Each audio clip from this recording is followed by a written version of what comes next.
My name is Kimberly Zanin. I'm a real estate agent, and I grew up and was raised here in Orange County. So for most of my life, I was a single mom, and in my 20s, wanted to be a real estate agent, but because of that fear of, jumping from a safe life to like going into real estate, because once you go into it, it's a lot of work. It's not like you just go into it and start making money and you got a paycheck. So I always put that business to the side, and I worked for FedEx for 17 years. And by the end of 17 years, I was noticing I was having shoulder surgery, I was having different things, and I started thinking, wow, do I really want to end my career at FedEx in a wheelchair, basically, and older, and all that. So I made a decision at that time. Financially, it was a good time for me to actually look into real estate. So I went and I took my license, or I took some study courses to get my license. And I grew up in an environment that wasn't very, I guess you would say, normal. I know most people live in, some kind of dysfunction, but mine was very dysfunctional. I pretty much ran the streets as a child. I had a mother that uh, spent more time away from home than with us, and so I had way too much freedom. And it was tough, but it also helped me grow as a person. And the crazy part is, by the time I was 16, I was done with school. I couldn't read or write. I was probably at a second grade level.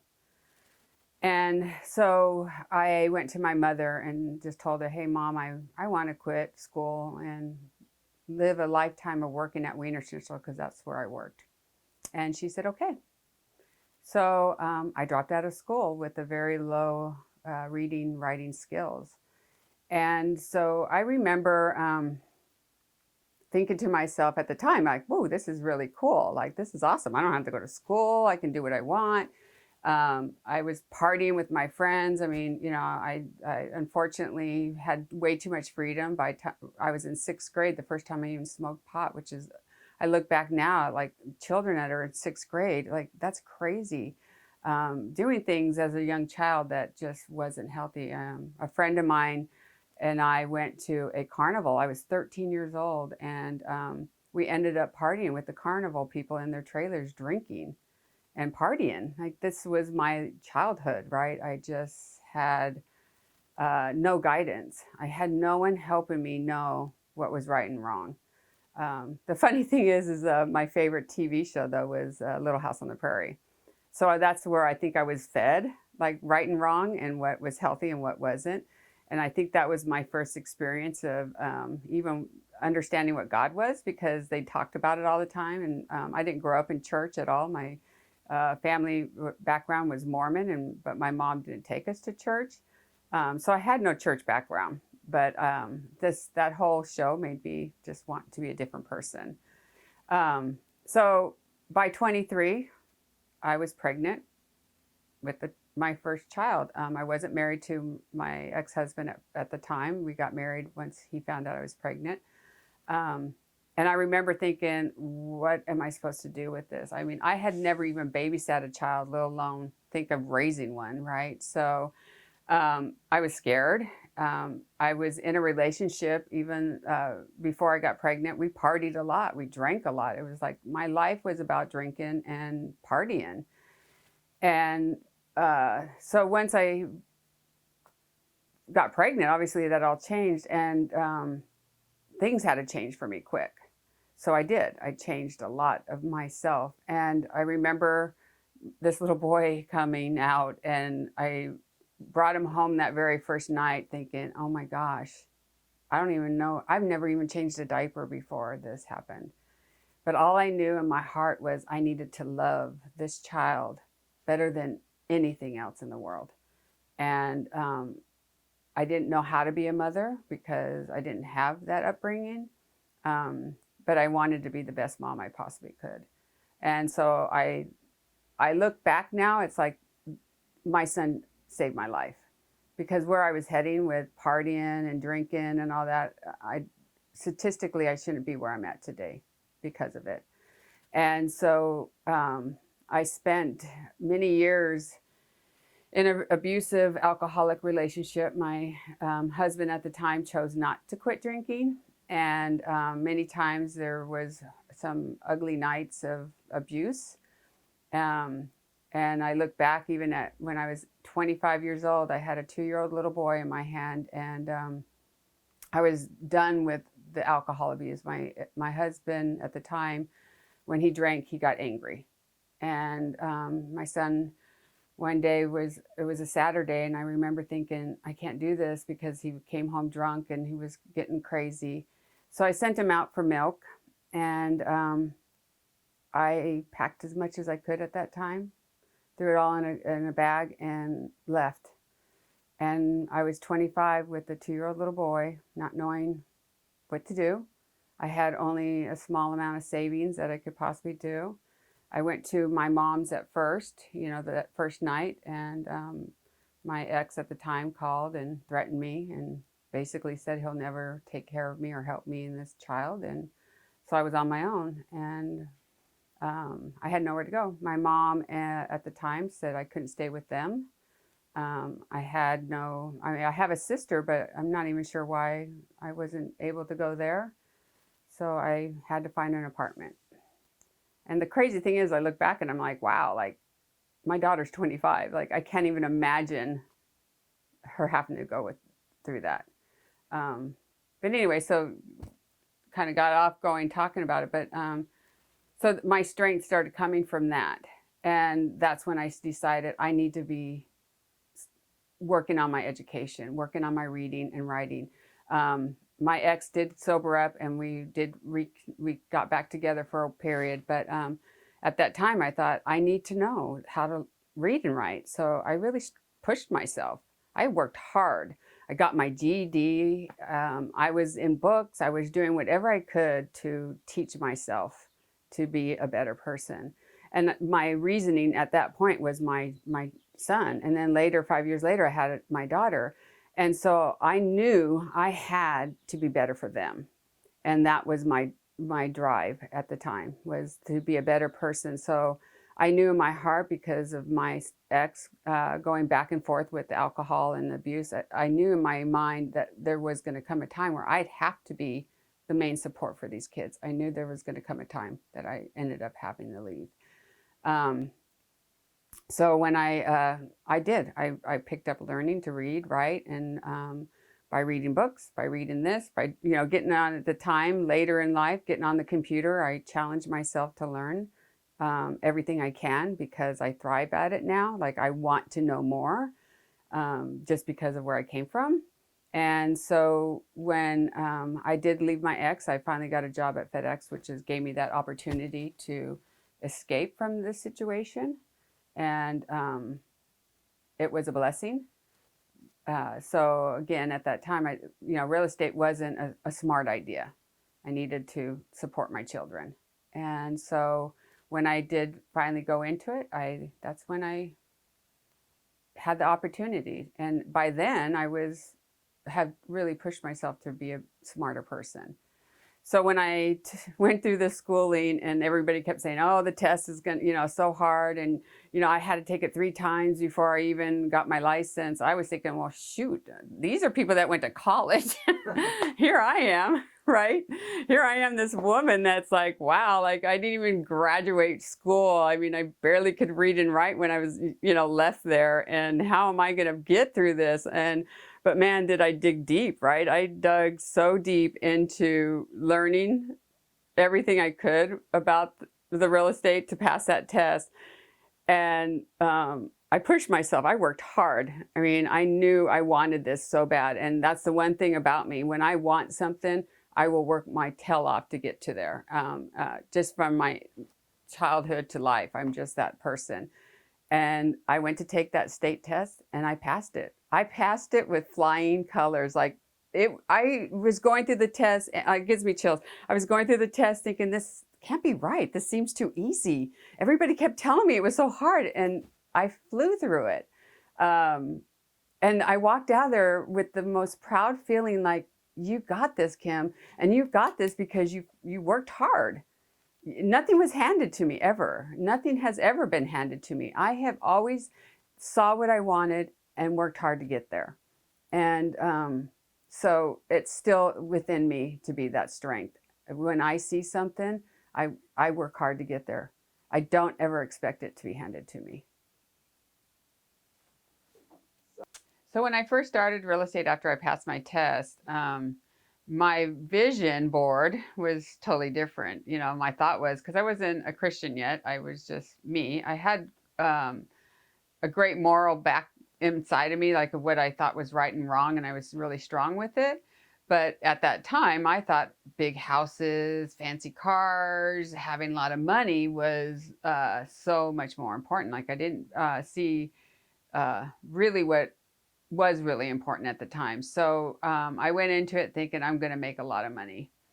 And so I joined a brokerage that is #1 in Orange County. It was a big brokerage, very good brokerage, very well known.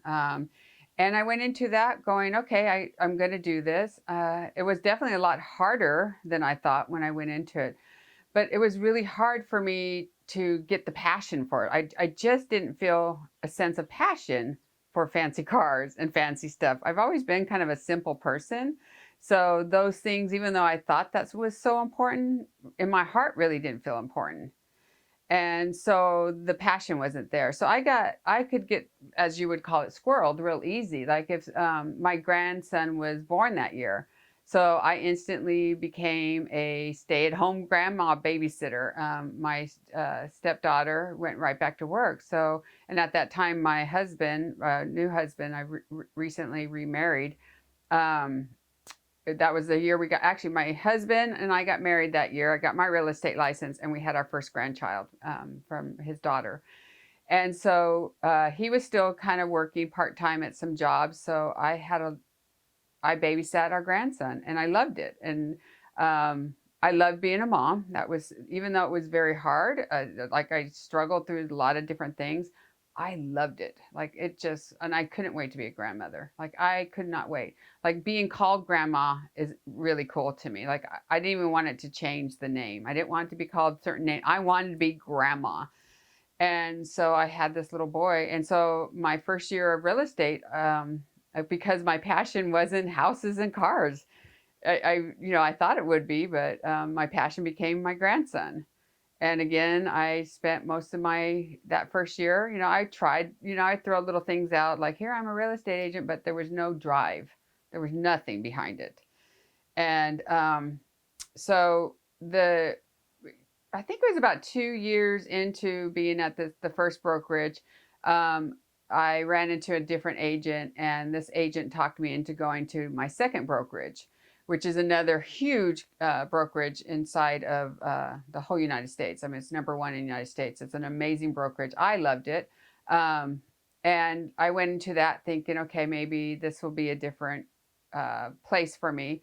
At this time, I started going to church. So I had a new outlook with God. And so I was already starting to get pulled away. And I didn't feel like that first brokerage had that for me. And the second brokerage, when I went into an interview with the manager of the place, she spoke of God. So it was kind of like, oh, okay, maybe this is something better for me. So I went into this brokerage with that thought process that I had a connection there. Again, there still wasn't a passion for real estate. Like I didn't have a great why yet. And I became a Christian. I walked into my church. It'll be 4 years this November, and that changed my world. Everything changed for me. Who I am, how I live. God became my #1, which I thought was the strangest thing because I thought nothing would be better than my children and my husband, but I found that God is. And so the 3 years of after I went into my church and got baptized has been a journey of growth, like just who I am. And that first year of being at this church, I went on my first mission trip. And I got on a bus with 28 total strangers. I was new to the church. I didn't know anybody there. but I was wanting to go. This was something I've been always wanting to do. And so I got on this bus with complete strangers and came back changed. My first mission trip was to Chile and Ecuador. And I grew in relationships with people on this trip that just was so right in every way. And to this day, I'm still very close to all of them. And I came back thinking, I don't want to just sell houses. I need to do more. What's going on in my community? I was out there doing stuff beyond borders. What's happening right here where I'm at? What can I do? And our church has an amazing compassion team. So I reached out to the lady that runs that, and I became her sidekick. I mean, everywhere she went, I went. She had a meeting because, again, real estate got pushed to the side. I got squirreled to something else, and so I just was. Every day I could spend going to nonprofit meetings with her. I did, and I then started getting into a new thought process. Like maybe God is pulling me away from real estate and wanting me to do more of this work. And, you know, for the longest time, I kept thinking, I need a job at my church. I need to be working at my church. And so I would pray to God about it, like, God, you really, this is where I belong, right? But those doors never opened. And I'm thinking, wow, why aren't those doors opening? Because that's what I want, God. That's where I want to be. And so it never really opened, but I did some amazing work with the compassion team. I helped open up our one of our churches in Bellflower. I was the director of their compassion there as a volunteer. You know, everything I did for my church was complete volunteer, but there was times I was doing, 30 hours a week of volunteer and loving it. I connected with many nonprofits at that time. So I was working with some foster care nonprofits, some human trafficking. Uh, Before I came back, I never even knew there was human trafficking going on in Orange County. And I was born and raised in Orange County and had zero idea how bad human trafficking was. And that just killed me. I thought, you're just going about your life, not even knowing what's around you. And so again, that changed me. So for a long time, I would be asking God, okay, God, help me find the nonprofit you want me at. Help me find. I know I can do many great things for you through these nonprofits or the church, but those doors never opened. And I would literally pray at night, asking God, where do you want me? Where do you need me to be? And in my head, it just never felt right, like it was going to be real estate. But sure enough, I would pray about it. I would spend time. I spend the first hour of all my every day in this room, on this chair, having my time with God. And so I would pray about it, and then that next morning, I would talk to God, and never failed, someone would call me about a real estate thing. And I literally struggled for almost a year of a back and forth battle with God of like, like I knew I was right and he was wrong, which is hilarious. Like that's, that control thing is so hard to get rid of because every time I asked him, he put me back into real estate. And I thought, no, that doesn't make sense. And so I battled it. And I still, would do little real estate deals here. A friend called me up, hey, can you help me with this or that? So I did a few deals, but nothing big until last year. In 2019, well, actually 2018, I joined a new brokerage. And a friend from church got me into it. And so I knew he was a very good, high moral type person. So I believed that he would do the best. He had the best of my interests, right, to go help them in this new brokerage. And I love this brokerage. I mean, it gives me opportunities to do things that I just love to do. But in 2019, this brokerage decided, which is EXP. I talk about this brokerage because I actually work for them. But EXP had a conference, a leadership conference, and I went to that. I honestly didn't have the money to go. I was really torn. I shouldn't go, but I was just kept being pulled. Like I just felt this weird pull. And that same year, I had already planned on going on my second mission, and that was to Thailand. And so I was kind of in this battle, where I was supposed to be. And I went to Thailand and I spent 6 days at an orphanage. And these children are so amazing. It just changed you. I mean, it's funny. You get there and you're up in this village and you see where you're going to sleep, and it's a mat that thick. And it's got just a net over it. The bathroom is a hole in the ground.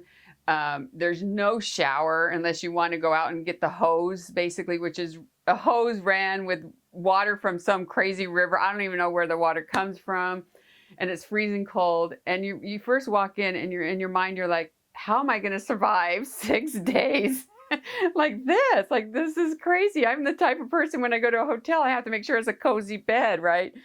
And that was my first thought. And then you're around these beautiful children and you're spending time in this village, and you get to that 6th day and you think, how am I going to go home?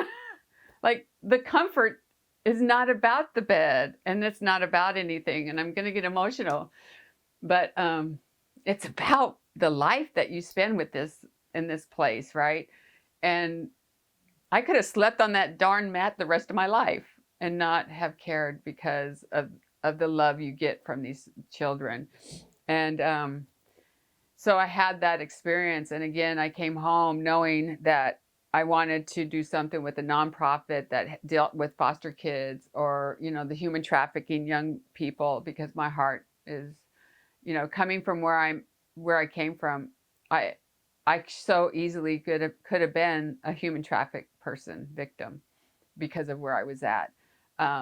There's times where I believe I should have probably been fostered out, like, been fostered to another family because of running the streets. So I have a deep desire to reach out to, especially, it's crazy, not so much babies as much as teenagers, and just loving them because they need love.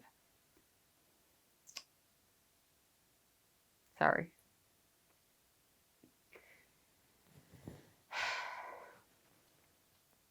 Coming from not being loved ever, never feeling that real love, unconditional. I see these children, and that's what I want more than anything, is to let these kids know that they're loved. And so I came home from this travel thinking, how am I going to give that to them? How can I do it? Where can I work to do that? And again, I ended up going after this to this EXP conference. And then I wasn't sure why, but like I said, I just felt pulled to go there. And I get there to the first conference talk. They're big. It's over 1,000 agents, EXP agents. And it's a motivational, great speakers up there. And the first gentleman that gets up, his name is Brent Grove. And so I'm sitting there, with a bunch of people, and he started speaking. And he talked about God. And my thought was, wow, we're literally I was in Vegas, which is, basically Sin City, as they call it. I was at a leadership conference with a secular type group of people, because most agents don't really push their Christianity or their religious, beliefs. And so we don't talk about it very much. And here this man was up there speaking of God, right? And I was listening to him like, wow, this is awesome. Like, to hear someone stand up there, and he's worth a ton of money. He's been extremely well in the real estate business, and he's talking about God and how God is the only one that got him where he was. Like, he didn't take ownership of anything. He didn't say, oh, it's because I did this and I'm better than this. He said God gave him what he has. And I'm sitting there thinking, exactly. And so this young man sitting next to me, him and I started chit-chatting. And next thing you know, he's like, hey, Kim, let's be friends on Facebook. I'm like, sure, that'd be great. I friend him on Facebook. I open up that Facebook page, and his first thing in his bio is God. So here I am thinking, first day, God, God. And I'm thinking to myself, what's happening here? So I go up to our room, and my husband went with me on this conference, and I was talking to him briefly about it. And the next day, the conference starts again.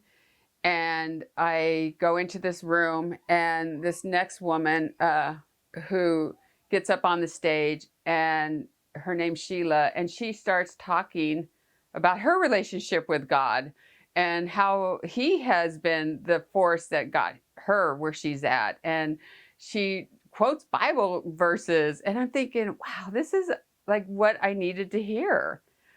And so then the next day, or I'm sorry, that same day, we break off into smaller groups. So the people that were in front of me left, and then the speaker came up on the stage, and this random lady came and sat in front of me.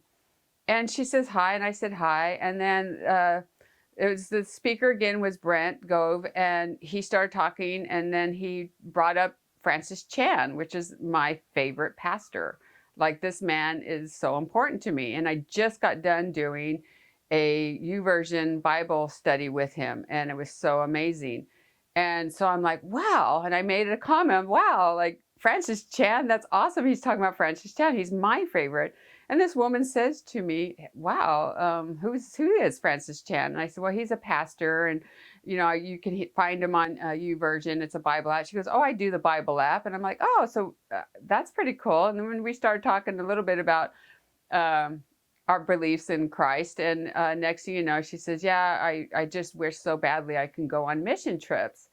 And so I said to her, I said, well, you should. I go on mission trips. You should do it. And she looked at me and she says, I can't because of health reasons.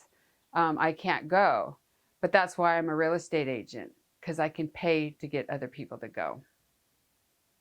And everything right then changed. I looked at this woman and I thought, are you kidding me? Exactly. I don't need fancy cars. I don't need fancy houses. I don't need all that.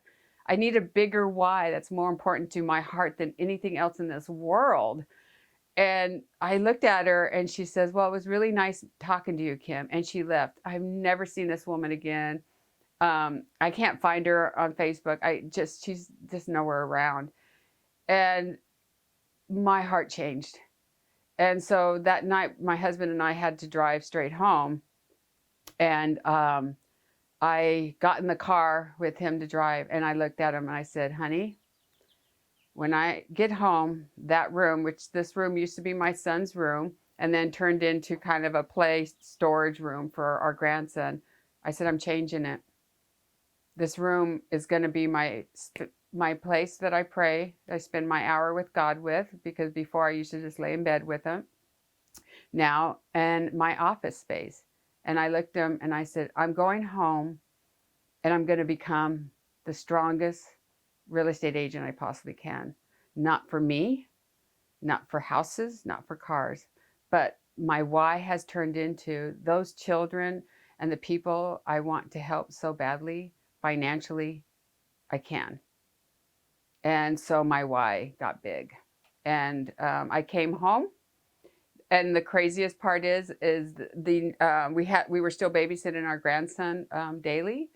His daughter called us and said, Dad, Jaden's going to preschool. You guys aren't going to be having him every day.